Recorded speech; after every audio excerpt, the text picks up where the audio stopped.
Welcome to Vivas One Educational Foundation, your gateway to success. Explore classes in UPSC, Defense, WBCS, Combined Course, CAT, CLAT, and many more. Subscribe now for expert guidance and quality education. तो स्वागत है आप सभी का एक बार फिर से विवास one educational foundation में। तो हमने लास्ट लेक्चर में बातें करा था एक्सक्रीटरी सिस्टम तक, और ये चौथा लेक्चर होने जा रहा है ह्यूमन फिजियोलॉजी के ऊपर। ह्यूमन फिजियोलॉजी को हम लोग काफ़ी टाइम से पढ़ रहे हैं और काफ़ी डिटेल में मैं आपको पढ़ा रहा हूँ ताकि आपसे कोई भी कंटेंट इस चैप्टर का मिस ना हो जाए। तो चलिए आज हम डिस्कस करेंगे ह्यूमन फिजियोलॉजी का पाँचवा लेक्चर, जिसमें हम बातें कर रहे होंगे नर्वस सिस्टम के बारे में। तो चलिए आपके साथ डिस्कस करा जाए fifth lecture of human physiology, जहाँ पर हम डिस्कस करेंगे नर्वस सिस्टम के बारे में। तो नर्वस सिस्टम में अगर सबसे पहले एक टॉपिक पे बात करा जाए तो स्टिमुलाई क्या होता है, तो आप ध्यान से समझिए कि क्या होते हैं stimulus. The change in the environment to which living organism respond and call stimuli. तो इन्वायरमेंट का कोई भी ऐसा चेंज जिसको एक लिविंग ऑर्गेनिज्म जिसके लिए रिस्पॉन्स करता है उसको हम स्टिमुलाई कहते हैं। जैसे कि ठंडा, गर्म, sound, smell, taste, touch, pressure, gravity, water, जिसके भी साथ जिसके लिए हम रेस्पोंड कर सकते हैं उसको हम क्या कहते हैं, स्टिमुलाई कहते हैं। Living organism respond to stimuli in the form of body movement. जैसे आपके हाथों में अगर गर्मी की एहसास होती है या फिर कांटा चुभता है या पेन या कुछ भी होता है तो आप बॉडी के मूवमेंट से उसके लिए रेस्पॉन्स करते हो, और ये कहीं ना कहीं स्पाइनल कॉर्ड, नर्व और ब्रेन के साथ होता है, जो कि सेंट्रल नर्वस सिस्टम हम कह सकते हैं इसे कंबाइनली। तो ये कहीं ना कहीं सेंट्रल नर्वस सिस्टम का ही काम है। तो चलिए अभी हम लोग एक एक करके सभी चीज़ों को देखते हैं और बातों को समझते हैं कि क्या होता है स्टिमुलाई। अगर मैं आपसे कहूँ कि कोऑर्डिनेशन क्या होता है, देखिए, for a proper response to stimuli many organs in the body should work together. तो स्टिमुलाई के प्रॉपर रिस्पॉन्स के लिए बॉडी के बहुत सारे ऑर्गन्स को एक साथ मिल के काम करना पड़ता है। The working together of various organ in organism to produce a proper response to stimuli is called coordination. और सभी ऑर्गन्स के एक साथ मिल के काम करना ये कहने के क्या कहलाता है, कोऑर्डिनेशन कहलाता है। इन animal control and coordination is done by nervous system and endocrine system. तो एनिमल के केस में कंट्रोल एंड कोऑर्डिनेशन जो होता है वो दो सिस्टम से करा जा सकता है। एक होता है नर्वस सिस्टम से और दूसरा होता है एंडोक्राइन सिस्टम से। ठीक है। In plant control and coordination is done by chemical substance called hormone और फाइटो हार्मोन। तो प्लांट में ये हार्मोन और फाइटो हार्मोन के द्वारा किया जाता है। अगर हम कोऑर्डिनेशन की बातें करें एनिमल में, तो एनिमल में अगर हम कोऑर्डिनेशन की बातें करें तो in animal control and coordination is done by nervous system and endocrine system. Nervous system consist of brain, spinal cord and nerves. तो नर्वस सिस्टम मेनली तीन चीज़ों से मिलकर बनता है, ब्रेन, स्पाइनल कॉर्ड और नर्व से। अब यहाँ पर हम बातें करेंगे अगर ब्रेन, स्पाइनल कॉर्ड और नर्व में, तो सबसे पहले यहाँ पर आता है रिसेप्टर। रिसेप्टर्स क्या होते हैं ये समझिए। Receptors are the sense organ which receive stimuli and pass the message to the brain and spinal cord through sensory nerve। तो रिसेप्टर क्या होते हैं, रिसेप्टर मेनली सेंस ऑर्गन होते हैं जो स्टिमुलाई को, अगर आपको हॉट टच या गर्मी, ठंडा या पेन कुछ भी अगर आपको महसूस होता है तो वो कैसे होता है, क्योंकि आपके बॉडी में सेंस ऑर्गन है रिसेप्टर के फॉर्म में, जो कि उन सिग्नल को रिसीव करता है और फिर उसे पास कर देता है वो किसी ब्रेन को और स्पाइनल कॉर्ड को। तब जाकर के आपको पता चलता है कि हाँ आपको गर्मी का एहसास हुआ या ठंडा का हुआ, कुछ भी। अब समझते इफेक्टर क्या होता है। देखिए, इफेक्टर क्या होता है। Effector are the muscle and the gland which respond to the information of the brain and spinal cord through the motor nerve. उसके बाद इफेक्टर क्या होते हैं, ये कोई मसल होते हैं या ग्लैंड होते हैं जो उस रेस्पॉन्स के जो उस स्टिमुलाई को रेस्पॉन्स करता है, वहाँ से आपको मूवमेंट के लिए बोला जाता है। सेंसरी नर्व क्या होते हैं, जो इम्पल्स को, जो इन्फॉर्मेशन को कैरी करके ब्रेन तक लेके जाएगा या फिर स्पाइनल कॉर्ड तक लेके जाएगा, उसको हम कहते हैं सेंसरी न्यूरॉन्स या सेंसरी नर्व। मोटर नर्व किसे कहते हैं, ब्रेन से चीज़ें जब प्रोसेस होके आपके मसल तक, आपके हाथों तक आएंगी तो उसे कहा जाता है मोटर नर्व। अब हम यहाँ पर ह्यूमन नर्वस सिस्टम के बारे में बातें कर रहे हैं। ह्यूमन नर्वस सिस्टम, यहाँ पर आप ह्यूमन नर्वस सिस्टम में एक चीज़ को अगर आप ध्यान से समझो तो मेनली ब्रेन और स्पाइनल कॉर्ड और बाकी चीज़ों से मिलकर ह्यूमन नर्वस सिस्टम बनता है। यहाँ पर अगर आप ध्यान से समझो ह्यूमन नर्वस सिस्टम के पार्ट्स के बारे में, तो parts of human nervous system, the human nervous system is consist of central nervous system and peripheral nervous system. तो HNS ह्यूमन नर्वस सिस्टम के दो पार्ट, एक हो गया CNS सेंट्रल नर्वस सिस्टम और दूसरा हो गया PNS पेरिफेरल नर्वस सिस्टम। जो सेंट्रल नर्वस सिस्टम है वो कंसिस्ट होता है ब्रेन एंड स्पाइनल कॉर्ड से। तो अगर मैं आपको सेंट्रल नर्वस सिस्टम को ठीक से ब्रेक करूं तो यहाँ क्या क्या होगा, ये बना होगा ब्रेन और बना होगा स्पाइनल कॉर्ड से मिलके। पेरिफेरल नर्वस सिस्टम की अगर बातें करें तो peripheral nervous system consist of cranial nerve arising from brain and spinal nerve arising from spinal cord. तो पेरिफेरल नर्वस सिस्टम मेनली दो पार्ट से मिलकर बने होते हैं, एक होता है क्रेनियल नर्व और एक होता है स्पाइनल नर्व। जो क्रेनियल नर्व होते हैं वो अराइज होता है ब्रेन से और क्रेनियम से, और जो स्पाइनल नर्व है वो अराइज होते हैं स्पाइन से या स्पाइनल कॉर्ड भी आप उसे कह सकते हैं। सेंट्रल नर्वस सिस्टम की अगर बातें करी जाए तो वो दो पार्ट से मिलकर बनते हैं, एक होता है ब्रेन, दूसरा होता है स्पाइनल कॉर्ड। यहाँ देखिए, और पेरिफेरल नर्वस सिस्टम दो पार्ट से मिलकर बने होते हैं, ये भी एक होता है क्रेनियल नर्व, दूसरा होता है स्पाइनल नर्व। और यहाँ पर पेरिफेरल ऑटोनोमिक नर्वस सिस्टम भी होता है, आपके लिए उतने काम का नहीं है। अब अगर आप ध्यान से समझो तो नर्वस सिस्टम जिस चीज़ से मिलकर बने हुए होते हैं उनको बोला जाता है न्यूरॉन्स। तो नर्व सेल मतलब अगर ये एक नर्व है जो आपके स्टिमुलेशन को ले करके कैरी करके लेके जाएगा, तो अगर मैं बोलूँ कि ये एक गुच्छा जो है, ये पूरे को मैं बोल रहा हूँ नर्व, पूरे को मैं क्या बोल रहा हूँ नर्व, तो एक सिंगल को आप कहोगे न्यूरॉन। पूरे को आप कहेंगे नर्व तो सिंगल को क्या कहोगे न्यूरॉन। अब अगर आप न्यूरॉन के सेल को एनालाइज करो तो आप यहाँ देखोगे कि ये एक न्यूरॉन के सेल को दिखाया गया है, न्यूरॉन नर्व के सेल को मतलब न्यूरॉन को दिखाया गया है। न्यूरॉन के दो पार्ट होते हैं, एक होता है डेंड्रोन, इस पूरे को कहते हैं हम लोग डेंड्रोन, और इस पूरे को यहाँ से लेके यहाँ तक कहते हैं एक्सोन। डेंड्रोन के जो छोटे छोटे ब्रांचेज है इनको बोला जाता है डेंड्राइट्स, और इनको बोला जाता है एक्सोन टर्मिनल। एक्सोन के ब्रांचेस को एक्सोन टर्मिनल और डेंड्रोन के ब्रांचेस को डेंड्राइट्स। यहाँ पर इस पूरे को बोला जाता है सेल बॉडी, अंदर में जो सेल लाइक स्ट्रक्चर है इसे बोला जाता है सेल बॉडी, और उसके अंदर एक डेंस स्ट्रक्चर इसे कहा जाता है न्यूक्लियस।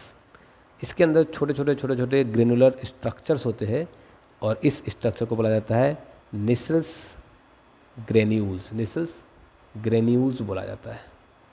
और आप अगर देखो तो एक्सोन को एक सेल कवर किए रहता है, इस सेल को हम कहते हैं स्वान सेल, मतलब इस कवरिंग को कहते हैं माइलिन शीथ, इस कवरिंग को कहते हैं माइलिन शीथ, और यहाँ पर जो सेल है इस सेल को कहते हैं स्वान सेल। अब अगर आप देखो कि दो माइलिन शीथ के बीच में जो गैप है, ये रहा एक गैप, ये रहा एक गैप, ये रहा एक गैप, ये रहा एक गैप, दो माइलिन शीथ के बीच के गैप को बोला जाता है नोड ऑफ रेनवियर। तो ये कुछ बातें हो गई किसके बारे में, नर्वस सेल या फिर न्यूरॉन के बारे में। तो मैंने आपको पहले स्ट्रक्चरली चीज़ों को क्लियर करवाया है, अब मैं यहाँ से थ्योरी को भी पढ़ देता हूँ ताकि आपको चीज़ें और भी बेहतरीन तरीके से क्लियर हो जाए। Neuron is the structural and functional unit of nervous system. It has a cell body called cyton containing nucleus cytoplasm। It has several branches of structure called dendrites। मैंने आपको डेंड्राइट्स बता दिया और डेंड्रोन भी बता दिया। एक लॉन्ग नर्व फाइबर होता है, एक लॉन्ग नर्व फाइबर होता है जिसे क्या कहते हैं एक्सोन, और एक्सोन को कवर करता है एक प्रोटेक्टिव लेयर जिसको कहते हैं माइलिन शीथ। माइलिन शीथ के बीच में जो सेल होता है उसे कहते हैं स्वान सेल।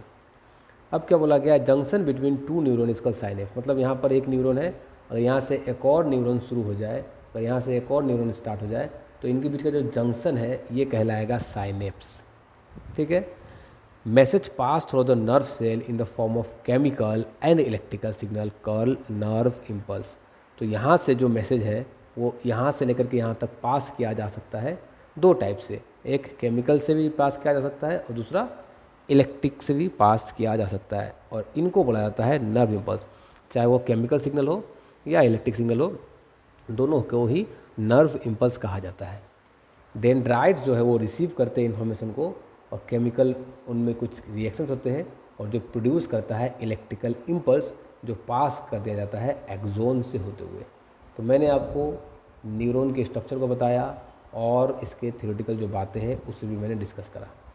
अब अगर आप आगे चलो तो आप उसी स्ट्रक्चर को दोबारा दिखाया गया है, स्ट्रक्चर ऑफ न्यूरॉन या नर्व सेल, जहाँ करके डेंड्राइट्स को, न्यूक्लियस को, सेल बॉडी को, node of Ranvier, Schwann cell, myelin sheath, axon, axon terminal और सेल बॉडी, नीसेल ग्रेन्यूल्स मैंने सभी को ऑलरेडी डिस्कस कर रखा है। चलिए आगे चलते हैं। स्ट्रक्चर को दोबारा दिखाया गया है, हमारे काम का नहीं है।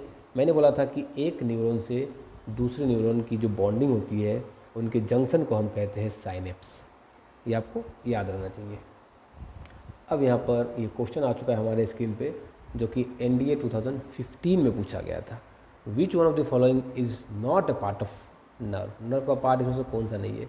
एक्सोन तो बिल्कुल है, श्वान सेल भी है, कनेक्टिव टिश्यू नर्व का पार्ट नहीं होता है, और स्मूथ मसल भी तो नहीं होता है पार्ट ऑफ नर्व। मसल तो नहीं होता है, लेकिन कहीं ना कहीं कनेक्टिव टिश्यू को आप मान सकते हो। क्यों मान सकते हो? क्योंकि कनेक्टिव टिश्यू क्या करता है? सपोर्ट करता है नर्व फाइबर को, उसके साथ अटैच रहता है।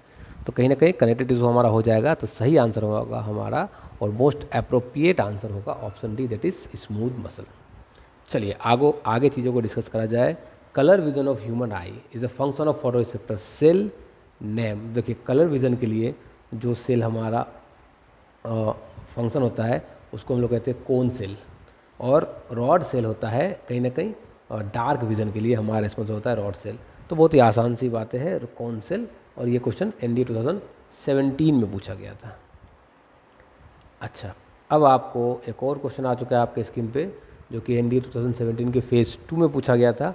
Which one of the following statement is not correct. इसमें से कौन सा स्टेटमेंट सही नहीं है, हमें ये ढूंढना है। Human eye is a refracting system containing the diverging lens. तो देखिए, ह्यूमन आई में एक ऐसा लेंस होता है जो रे को कन्वर्ज करते हैं, डाइवर्ज तो नहीं करता है। गया। Retina of human eye contain millions of light sensitive cell called rod and cone cell, जिसको हम लोग फोटो रिसेप्टर सेल भी कहते हैं, which convert light into electrical messenger. बिल्कुल सही बात है ये। तो ये बिल्कुल सही राइट स्टेटमेंट है। ये हमारा गलत हो गया पहले वाला। Every image that is focus on the retina is upside down. तो इमेज जो रेटिना बनता है, अगर आप एक एरो का इमेज बनाओ और उसका सर ऊपर रखो और टेल नीचे रखो, तो जो रेटिना पर जो इमेज बनेगा उसका टेल नीचे होगा और टेल ऊपर होगा और सर नीचे होगा। तो अपसाइड डाउन होता है। बिल्कुल सही बात है। We need both eye to जज the relative position of object accurately. बिल्कुल सही बात है। हमें दोनों आई की ज़रूरत पड़ती है किसी भी एक ऑब्जेक्ट के रिलेटिव पोजीशन को जज करने के लिए। और हमें यहाँ पर क्या पूछा गया था? तो इनकरेक्ट ऑप्शंस पूछे गए थे, तो जो कि बहुत ही आसानी से हमने ढूंढ लिया। Option A is incorrect one. चलिए डिस्कस करते हैं नेक्स्ट क्वेश्चन को, जो कि NDA 2019 में पूछा गया था। Which one of the following regarding the electrocardiogram. तो ECG से रिलेटेड क्वेश्चन है, जो कि ECG से रिलेटेड तो क्वेश्चन हमें हार्ट वाले चैप्टर में कर लेना चाहिए था, क्योंकि मैंने पढ़ा रखा है सर्कुलेटरी सिस्टम को। आपने अगर सर्कुलेटरी सिस्टम वाले लेक्चर को नहीं देखा है तो आप हमारे प्लेलिस्ट को फॉलो करके सर्कुलेटरी सिस्टम के लेक्चर को ज़रूर देखिए। चलिए, इलेक्ट्रोकार्डियोग्राम ECG से रिलेटेड कुछ क्वेश्चंस है जिसको डिस्कस कर लिया जाए। Electrocardiogram is a graphical representation of electrical activity of cornea. देखिए, जो ग्राम है ना, वो ही ग्राफ है। मतलब इसका दो फुल फॉर्म होता है, ECG का दो फुल फॉर्म होता है। एक होता है इलेक्ट्रोकार्डियोग्राम। तो इलेक्ट्रोकार्डियोग्राम है, वो पेपर में जो रिपोर्ट आया आपके पास, वो है इलेक्ट्रोकार्डियोग्राम। और एक होता है इलेक्ट्रोकार्डियोग्राफ।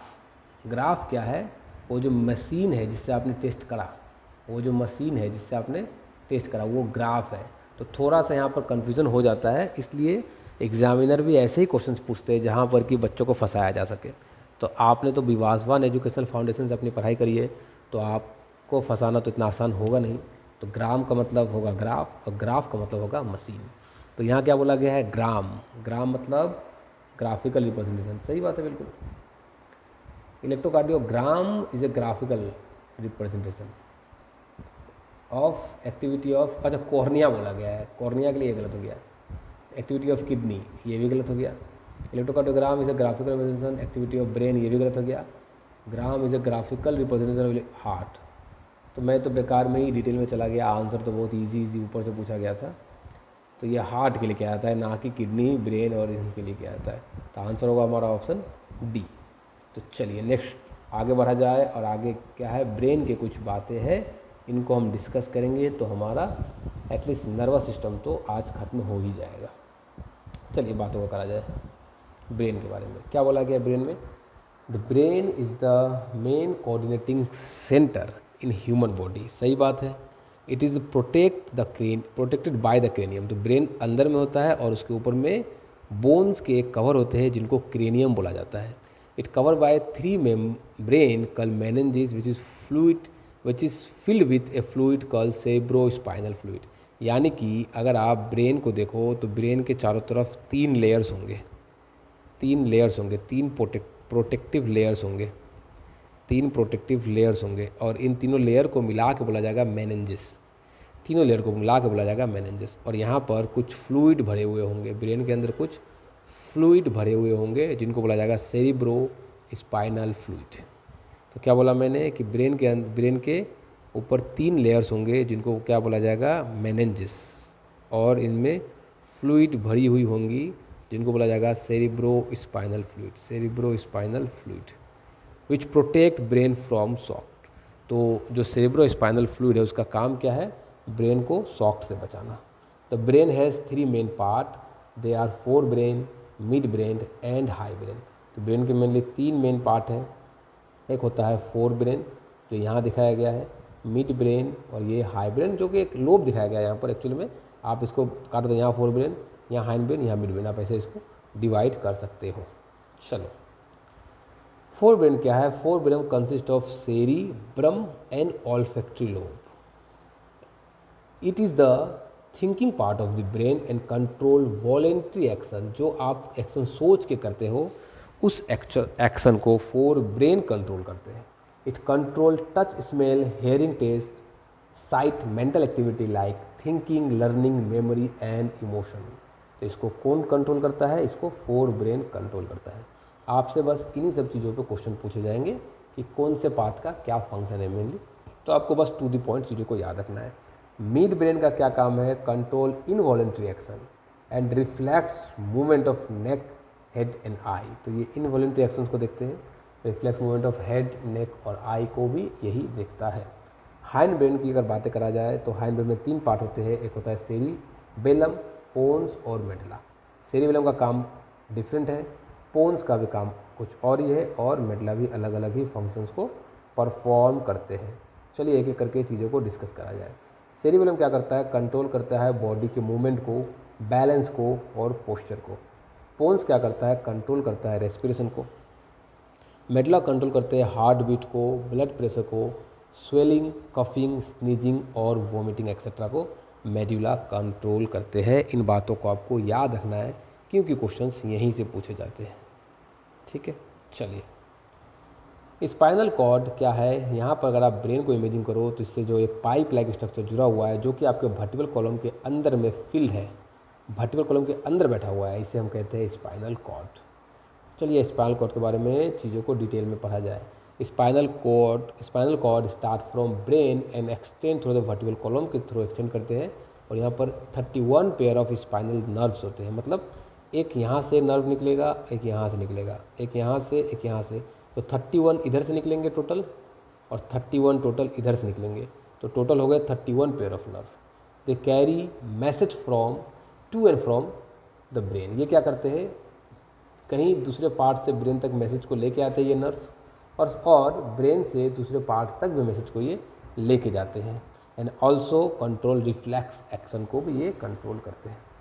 रिफ्लेक्स एक्शन क्या होता है, रिफ्लेक्स पाथवे क्या होता है, मैं आपको उस चीज़ को डिटेल में पढ़ा देता हूँ क्योंकि यहाँ से क्वेश्चंस पूछे जाते हैं, इसलिए मैं आपको चलिए इसे डिटेल में पढ़ा दूँ।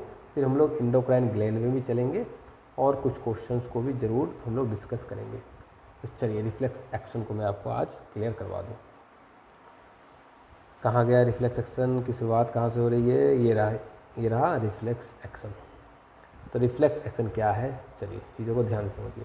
Reflex action is a sudden, unconscious and involuntary response to a factor to a stimuli. मतलब कि अगर आप कहीं पे चुपचाप खड़े होकर दोस्तों से बात कर रहे हो और आप ने अचानक से एक गर्म तवे पे हाथ रख दिया, तो आप with in few second, micro second, मतलब मिली सेकेंड के अंदर आप अपने हाथ को वहाँ से विड्रॉ कर लोगे। तो ये एक रिफ्लेक्स एक्शन है जो सडन हुआ और इनवॉलेंट्री हुआ। तो इसी को हम चीज़ों को ध्यान से समझेंगे, रिफ्लेक्स एक्शन को। We suddenly withdraw our hand when we suddenly touch a hot object, मैंने आपको जो अभी भी कहा वो, this is reflex action. The nerve in the skin, इसको स्किन में जो नर्व होते हैं उनको रिसेप्टर बोला जाता है, जो डिटेक्ट करते हैं हीट को और पास करते हैं उस मैसेज को सेंसरी नर्व के द्वारा स्पाइनल कॉर्ड को, और स्पाइनल कॉर्ड में ये इन्फॉर्मेशन प्रोसेस किया जाता है और फिर वहाँ से वो पास कर दिया जाता है मोटर न्यूरॉन के द्वारा अफेक्टर पार्ट को, और आपको बोल दिया जाता है हाथ को आप विड्रॉ कर लो। मतलब क्या, ध्यान से समझो कि आपको एक पिन चुभाया गया या फिर आपको एक गर्मी की एहसास हुई, तो ये आपके स्किन पे कुछ रिसेप्टर होंगे जो सेंसरी नर्व से होते हुए आपके स्पाइनल कॉर्ड में जाएंगे इन्फॉर्मेशन को लेके, और आपके स्पाइनल कॉर्ड को बोलेंगे कि आपने एक गर्म ऑब्जेक्ट को टच कर लिया है, हाथ को हटाओ। तो यहाँ पर ये प्रोसेस होगा। प्रोसेस होने के बाद ये एक मोटर न्यूरॉन से होते हुए आपके जिस पार्ट में वो गर्मी लग रही थी उस पार्ट के मसल के पास जाएगा और आप हाथ को उठा लोगे। तो ये जो काम हो रहा था ये किसने करा, सीएनएस ने, और ये जो ट्रांसफ़र होने का काम ये किसने करा, पेरिफेरल नर्वस सिस्टम पीएनएस ने। तो ये होता है रिफ्लेक्स एक्शन, जो कि यहाँ पर बड़ा करके दिखाया गया है। आप अगर इसे पढ़ोगे तो आपको चीज़ें क्लियर हो जाएंगी। रिफ्लेक्स आर्क क्या है, रिफ्लेक्स एक्शन मैंने आपको समझा दिया, उसी के पाथवे को, रिफ्लेक्स एक्शन के पाथवे को बोला जाता है reflex arc. The pathway of reflex action is called reflex arc. In reflex arc stimuli receive by receptor, मैंने बताया आपको कि जो स्टिमुलस होते हैं वो रिसेप्टर से रिसीव किए जाते हैं और इसको पास किया जाता है सेंसरी नर्व से और स्पाइनल कॉर्ड को दिया जाता है। वहाँ जा कर के इन्फॉर्मेशन को प्रोसेस किया जाता है और इन्फॉर्मेशन को फिर पास किया जाता है मोटर न्यूरॉन से होते हुए आपके इफेक्टर ऑर्गन को, मतलब मसल्स को भेजा जाता है, और वहाँ से आपको रिस्पॉन्स दिया जाता है कि आप हाथ को विड्रॉ करो, और आप हाथ को विड्रॉ कर लेते हो। तो इस पूरे पाथवे को हम रिफ्लेक्स आर्क का नाम देते हैं।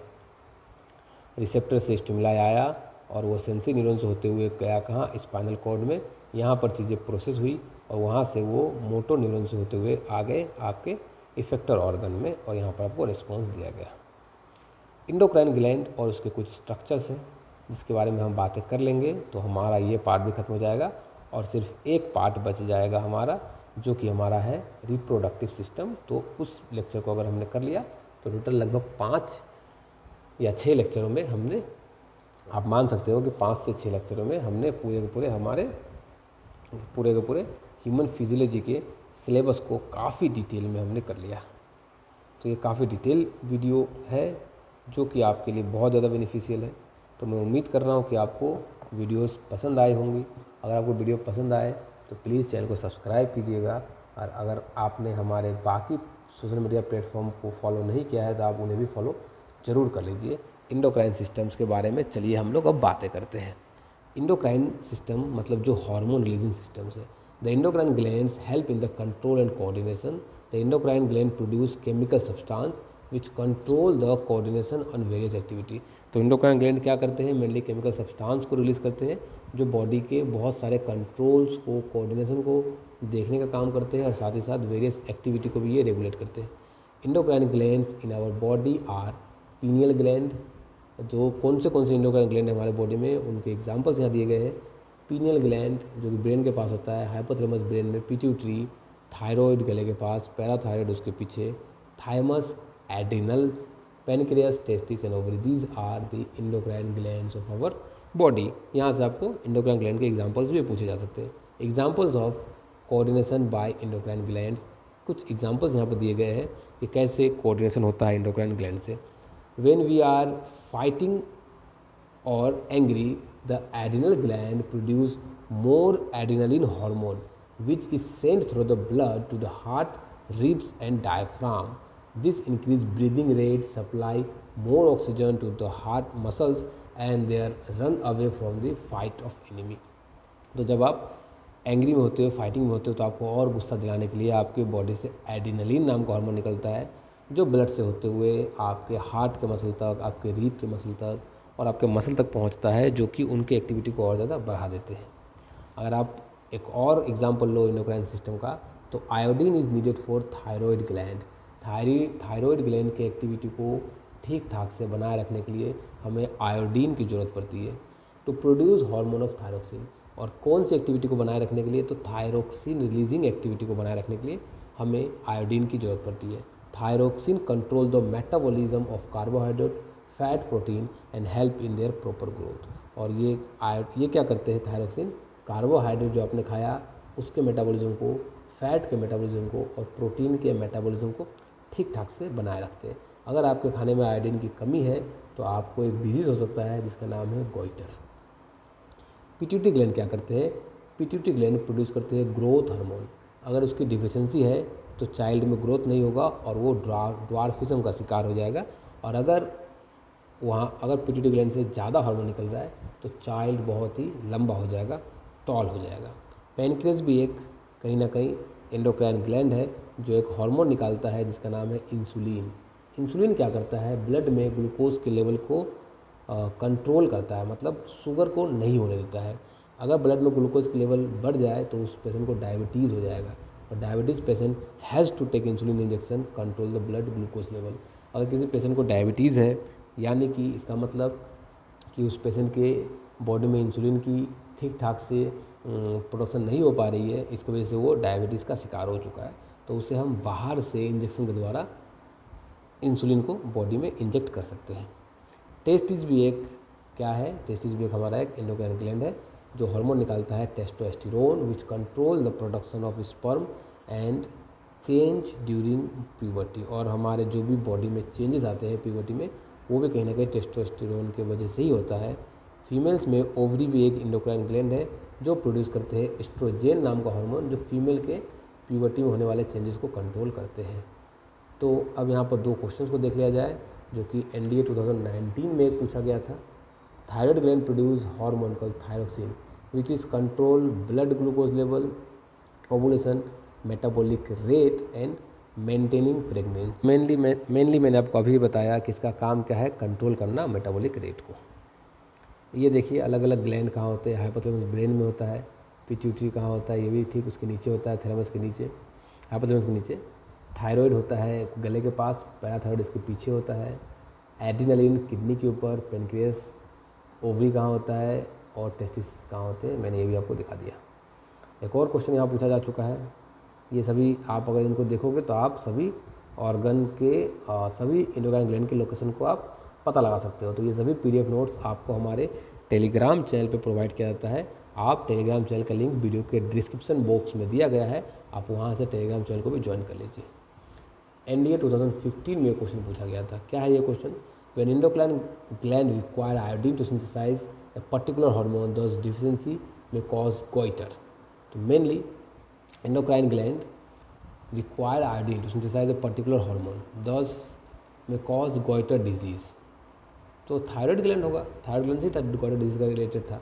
तो बहुत ही आसान जो कि मैंने चीज़ों को आपको क्लियर करवा दिया है। तो इसी के साथ हमने ह्यूमन फिजियोलॉजी को बहुत ही कम लेक्चर में बहुत ही आसानी से आपको कंप्लीट करवा दिया। अगर आपने हमारे सभी ह्यूमन फिजियोलॉजी के लेक्चर्स को नहीं देखा है, नर्वस सिस्टम, एंडोक्राइन सिस्टम को मैंने करवा दिया, सिर्फ और सिर्फ रिप्रोडक्टिव सिस्टम बाकी है, उसे मैं एक लेक्चर में करा दूंगा। बहुत ही कम टाइम में मैंने आपको एंडोक्राइन सिस्टम को करवा दिया है। अगर आपने हमारे लेक्चर्स को नहीं देखा है तो आप अभी हमारे ह्यूमन फिजियोलॉजी के सभी लेक्चर्स को देखिए, सभी लेक्चर्स हमारे चैनल पे अपलोडेड है। तो मिलते हैं आप सभी के साथ नेक्स्ट वीडियो में। आप सभी का बहुत बहुत धन्यवाद। Thank you for learning with Vivas One Educational Foundation. For contents like this, follow us on Facebook and Instagram today.